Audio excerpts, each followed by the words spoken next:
live fish, you're looking at more of 8,000-9,000 at least.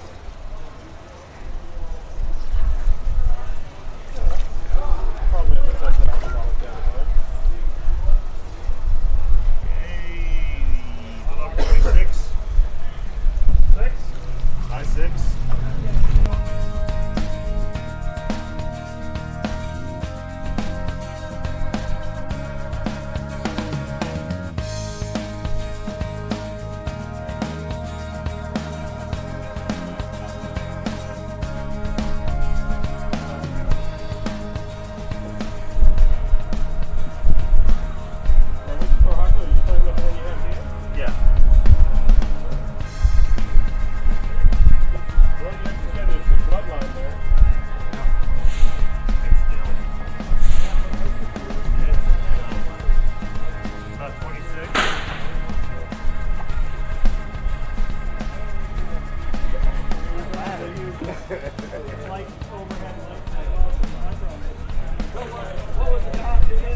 About 26. Yeah, that's what I thought. Those two 26, that was 27. So, I just measured them like 4 weeks ago when I moved them into the new pond. yeah, right 27. You didn't get a picture?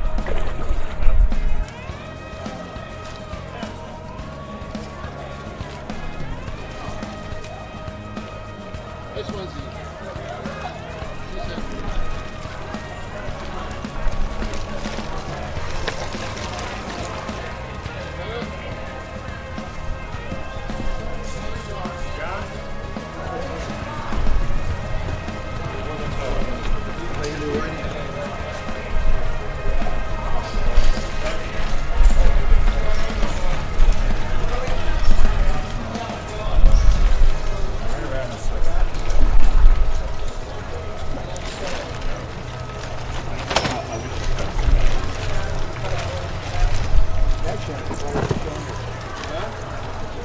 soon after tropical. I got 3 shows here. Yeah, just over 28. Just over. That's about 30. No, it's somewhere close to 29. Was Henry 29? Henry can't pound, so it's probably good. Oh, that's the centimeter. Card 10.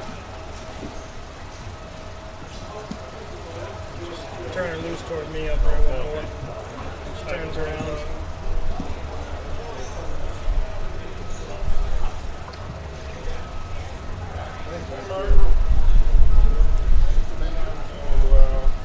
That's not going to turn out. Water Bromo is 1504.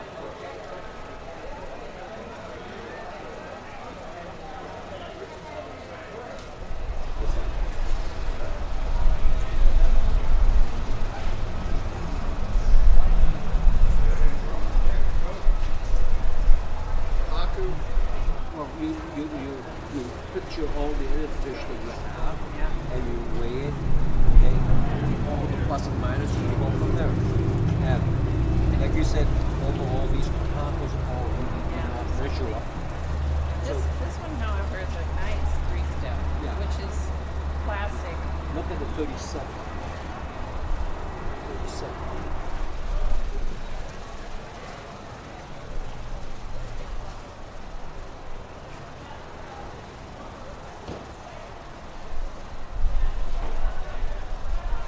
Well, we're here at the Central Florida Koi Show. An interesting day. I spent the week prior on business up in Seattle, Washington, where it rains all week. Luckily, it was a gorgeous up in Washington, sunny skies, 55, 60 degrees. Last night arrived in the middle of a thunderstorm and to the Sunshine State. But today we had clear skies, but we had a little bit of an opportunity during the show with some heavy winds. And it's the first time I think I've ever seen white caps on show tanks, so that made it a little more challenging, especially in some of the bigger varieties on tanks down at one end of the tent, because we had to make sure we elevated those up where we got a good clear look at them. So, but the show, this is my 4th year in a row that I've been here. second time as a judge, first time as head judge, and like always, this show is always a pleasure to come to. Great folks. It's a big attraction, especially in the eastern half of the United States. Everybody takes the opportunity to come to Florida after a hard winter. I know it's been a hard winter up in Illinois, and I'm surely enjoying the better weather here in Orlando. Well, we had a lot of large fish, a lot of small fish, over 100 size 1 fish this year, and which made it a challenge. We split our judging team normally into 2 groups, but for size 1, we put 2 groups in a size 1, while we had a 3rd group actually doing size 2 to help keep the judging rolling along on schedule. A lot of large fish here as well. This show has begun to attract a lot of the larger fish from the eastern portion of the United States. A lot of good quality in all sizes. Some very interesting non-Gosanke fish this year. There's a Kumenru that reminds me of a spotted Dalmatian that is very unique. That fish is one that jumps out at me. A number of excellent fish, and the competition was tough in a number of categories. Well, pattern especially in the bigger fish, it doesn't play as big a role. Okay, I believe the fish you're talking about was our reserve champion, and that's not to say that there was any bad attributes to the fish. It just goes more to the better attributes of the grand champion. So if I'm thinking of the right Sanke, and I believe I am, size 7, excellent fish, very large, well-bodied. The finish was good on the fish as well, but it couldn't hold the day against our grand champion Kohaku with quite frankly a massive body, a great tail tube. It's one of those fish that has what some people may term as cheeks to it, just a powerful fish. There were 2 other very large, high-quality Kohakus that were in the hunt. One had, the pec fins were not perfect. The other one had the caudal or tail fin that had almost a shredded look to it. Beyond what would be typical of travel damage. So that does take away from the overall appearance of the koi. I would love to see that fish after a year or so and that tail heals up, because I think that would easily have an outstanding chance at a grand champion at a big show like this. So that damage was not overlooked as transport damage? No, it was not. Okay. No, it was too broad. It was more on the healing side than fresh.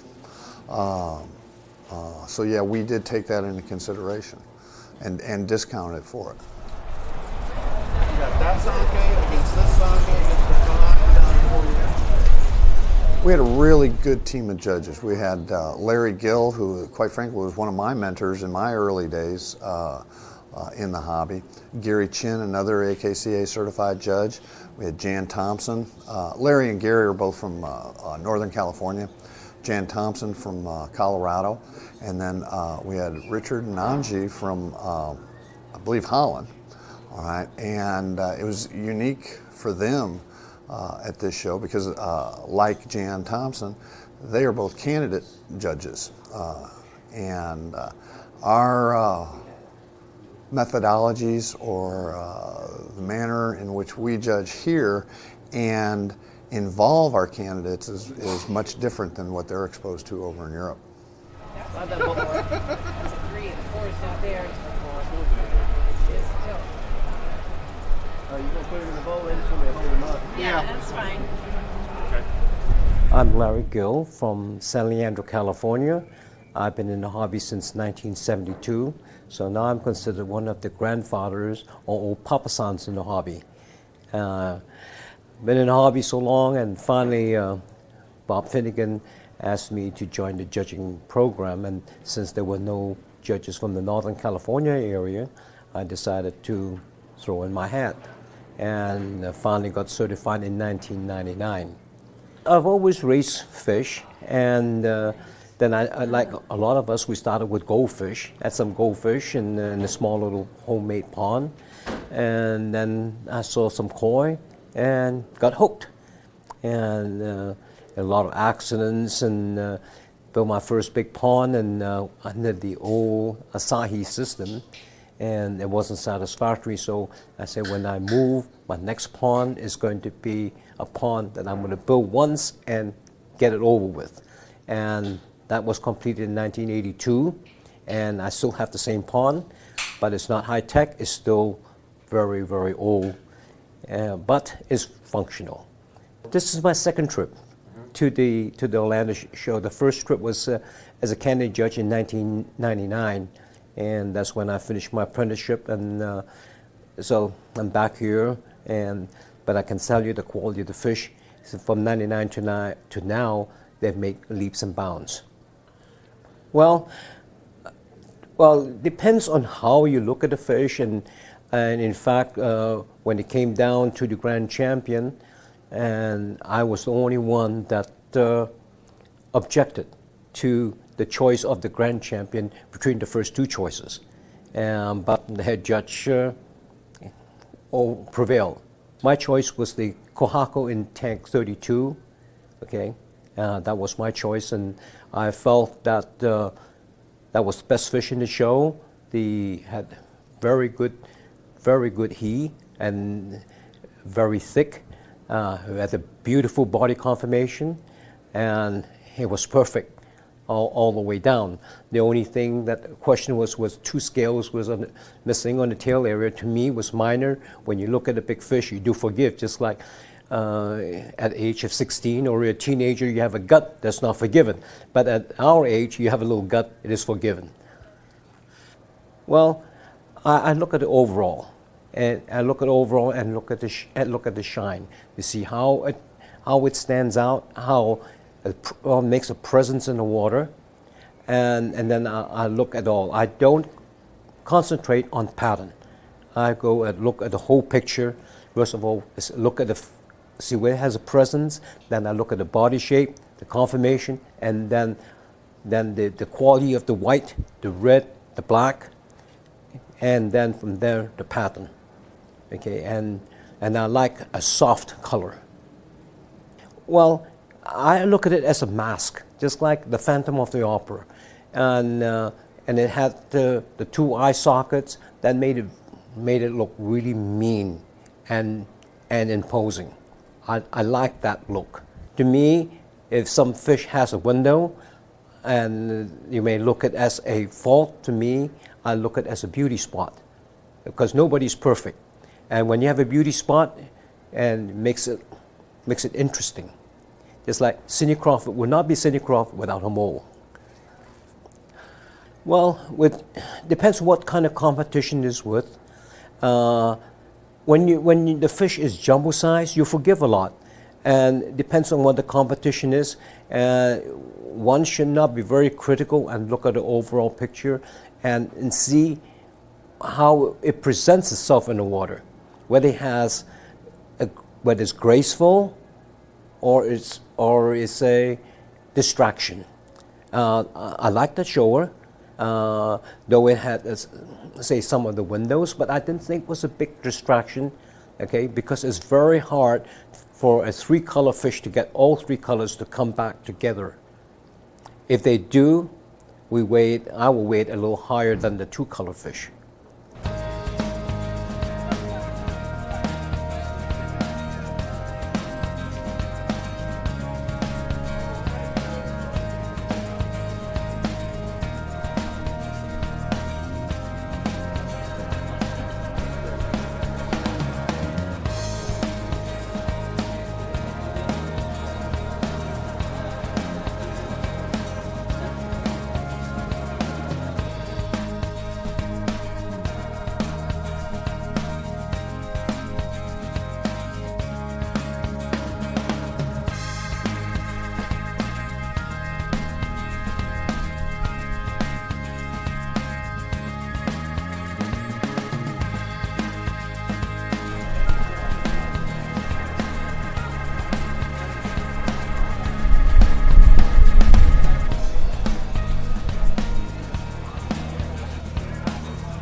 Okay, my name is Anja Albertsboer and I'm living in the Netherlands in a little town called Nijverdal.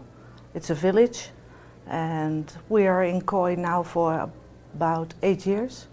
We went to a party with our neighbor, and our neighbor had a beautiful pond with a lot of nice fish, koi, and we're captured by their beauty and their grace when they were in the pond. We had a little pond in our house, in our backyard, and yeah, from that day on we wanted to look if it's possible to keep koi in our pond, but it was a very little pond, so we had to keep it in mind what was the better environment for koi to be in a pond. So we grabbed a shovel and rubbed everything out, and we designed our own pond. We built it together, my husband and I, and we built our own filtration unit, and now we have 14 koi in 24,000 liter. It's not gallon in Holland, but liters. And yeah, from that day on, the koi hobby was on our mind. Then the horses, we sold the horses we had, and now we have only koi. Tell us a little bit about your climate there, and how it differs from what you're in today. Is it much different than say the climate here in Florida? I think so, because in Holland you have a short summer, 3 months. Maybe when you're lucky it's a little bit longer. So when you have to adjust in wintertime because the temperature is going down rapidly. The most problems we have with the temperature is it's going up and it's going down. It's not smoothly. So you always remember the differences in temperature. So that's not very nice for a koi. So you have to readjust your technical with warming and heating your pond and cover it up in wintertime. For I think 1.5 years ago, our president of our koi club mentioned that there were no judges enough in our country, and maybe for the future it was yeah, how do you call it? For the future, it was good for the koi hobby in Holland to get more candidates, and then gradually you get more judges. So we entered a program, and it's about 4 years, and we just left our first year. We did an exam. And now we're in our 2nd year, so therefore we are here because in the first year we did European shows as a trainees, and now in our 2nd year you have to go out of Europe to be a candidate trainee on a show. So yes, it's CNA based, yeah. Okay. And our mentor, who is guiding us through all our learning. He is from Holland, Toon Veijen, and he is accompanied with BKKS and Judge Louis van Reuzel, and he is from Belgium. The day went very well. The people are very nice and outgoing, and they have ear for your meaning about fish, and you can ask all the things, and they let you decide, and then maybe when you're not on the same level, then you can talk about it. So it's very open, and you can experience. You learn from the experience from your judges when you go to the vets. So personally, I thought the Kohaku was great grand champion. It struck me because I like that fish very much. So, and we are always looking for a Komuniryu because that is the fish from our show. So most of the time, the Friendship Award, we look for a fish of that variety. So. Do you guys keep longfin koi in your country? No. Was that a first experience? That was the first experience to watch longfin. Longfin is not is excluded from showing in Holland. So. Did you have a chance to judge that fish yourself today? Yeah, I did, and Steve let us do it. And my first, second, and third were his choice too. So. I did a good job at that, so I was very happy with that. Yeah, it was very nice because we did in groups the sizes, and the best in size and variety we did together, and the bigger awards we did together. And it was very nice because when we are in Europe and we are trainee, you can speak up your mind at the vets and ask about the fish, but when it comes to deciding which fish it should be, you are excluded from hand raising and taking a vote for a fish. So that's only for the judges, not for the candidates or the trainees. I'm Richard Alberspoor, coming from Holland, from the town Nijverdal. It's about 60 miles from Amsterdam. I'm here with my wife, who is also a trainee judge over here in Orlando. At home we have a pond about 24,000 liters with 14 koi. It's a very smoothly show. It's quite easy to go on judging here. We are in Europe. We have done the German show and the Dutch show, and it's much larger. So there's many less time to get in discussion. Here you can get discussion. You can talk about fish. You can talk about what you like, what you don't like about the fish, and you can say also as trainee your opinion, and that's not possible in Germany. Also in Europe, it's not possible to do that. You have just to listen and to learn about the conversation. It's probably a booming business, I think. It's about 5,000 people are connected to our koi association, and next to it there are many people who kept koi but not associated. It gives me a lot of rest. When I came out of my work, the first thing I do is coming to my pond, get rest. It's a bit of a rush in Holland. Always on time, always running. And when I come home, I sit next to my pond and it's quiet, just quiet, tumbling water. Just the mouth coming up, and they look at you to say, food. So it's an international thing. Yeah. we buy fish we like. Normally we say when you are trainee, it's horrible. You get an eye to get trained eye to see this is a good fish, but there's no good for your purse. So that's quite a problem. But we have in our pond we have fish from about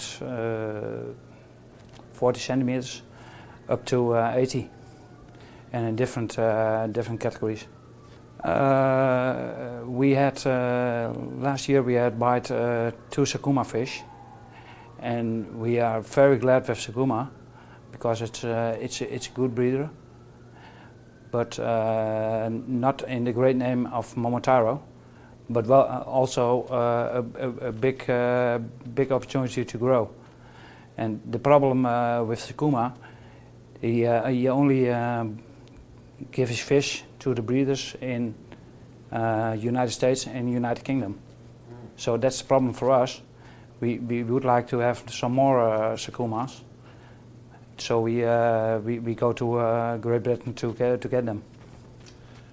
When I came into the hobby, my favorite was, I would say, Kohaku and Showa. But I didn't like the Shiro Churi. But now I appreciate the Shiro Churi because I know it's a difficult fish to catch. You can buy a good Shiro Churi, but it will develop less when you have not the right water management. In Holland you have some hard water and also soft water. At our place we have soft water, so it's good for Benny, but for the sumi it's a little bit too soft, and we'll get some simi. I have at this moment we have Shishui, and you will see some simi over there. It was a bright Shishui, but it still gets some darker.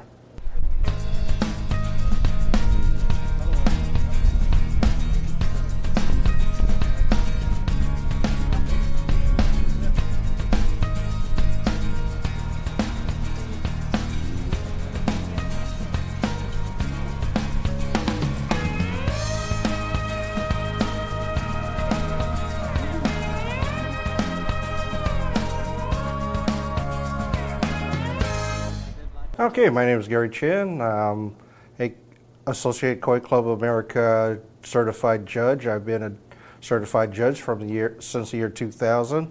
I've been in the hobby since 1991 and have kept a number of koi that have won a number of awards throughout California. I got into the judging program with AKCA in 1997, and like I said, I certified in the year 2000. Past president of the Camellia Koi Club. I was president in 1992 and then came back again in 2001, 2, 3, and 4.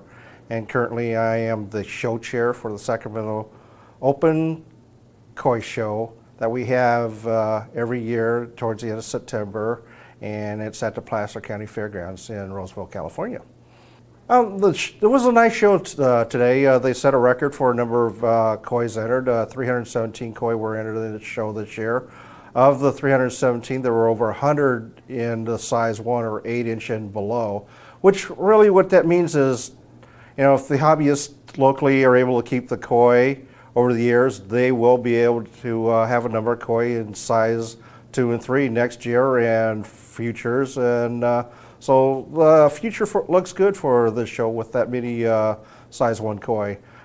This year we also had quite a few real nice koi looking at size 5, 6, and 7, and it got to be real difficult at times selecting some of the major award winners because there were so many of the nice koi to pick from. So it was a real nice show this year. Real pleased with it.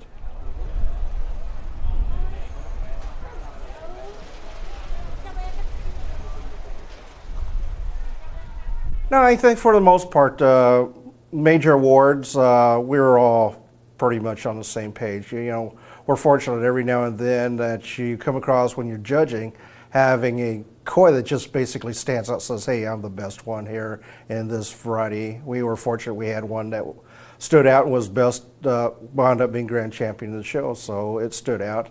Then we went to reserve grand champion, and second best koi of the show wound up being there. And then we went to grand champion B, which is other than Gosake's, and there was a nice koi that really stood out. It was a Asagi that wound up being Grand Champion B, and it was a very nice example of Asagi.